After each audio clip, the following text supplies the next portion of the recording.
Good morning. So, just something I want to share with you guys today. I am sitting here in my office in the quiet of the morning, enjoying the clouds outside and the promise of rain, and actually feeling a little bit defeated this morning. And even saying those words almost makes my stomach turn. And I'm not sure. I had a lot of you really responded with some amazing emails and notes about the blog post that went out last week about strong back, soft front, and wild heart. And as I'm leaning into that and learning what that looks like and practicing what I preach with clients, the word that came to me this morning was awareness. And I'm grateful to Laura DeFranco for her poem this morning about colors. And I'll link that below if I can find a specific link to it. She was on Facebook Live as well. But and I'll also link that blog post from last week about strong back, soft front, wild heart. So normally, if I had those feelings of being defeated, I would just give myself a pep talk. I know that things are fine and that they're going to be fine and that they're going to keep getting better. But instead, I'm just sitting with it this morning and noticing how it feels in my body, noticing if it has a color, if it has other feelings with it, and moving through that more slowly rather than trying to snap out of it or, like I said, give myself a pep talk or make it go away or just move on to the other tasks I have for today.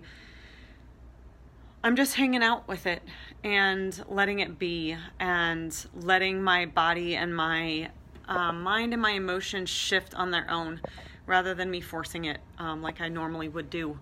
And it's nice. And as I sat with that, even though it's an icky feeling, who wants to feel defeated?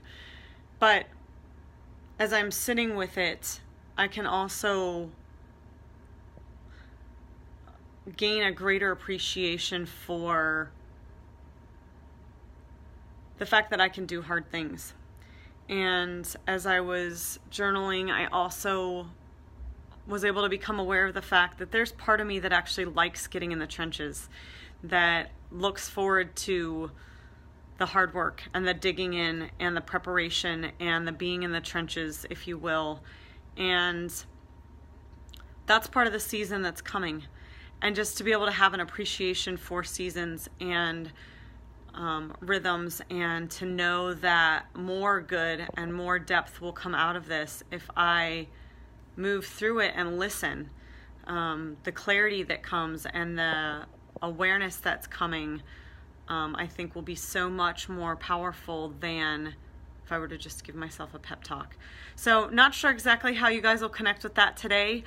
This might turn into a blog post of its own, but I'm just grateful that I've learned how to hold more spaces more deeply and for longer amounts of time than I probably would have a year ago or maybe even last week. So just keep growing and know that awareness can be your best friend. Even when I work with this with clients all the time, there's something in their bodies or there's trauma and they just don't want to go there. They think that they're going to have to feel it all over again and be traumatized all over again, which isn't thankfully quite the way it works most of the time. And so just let your wisdom come through that awareness.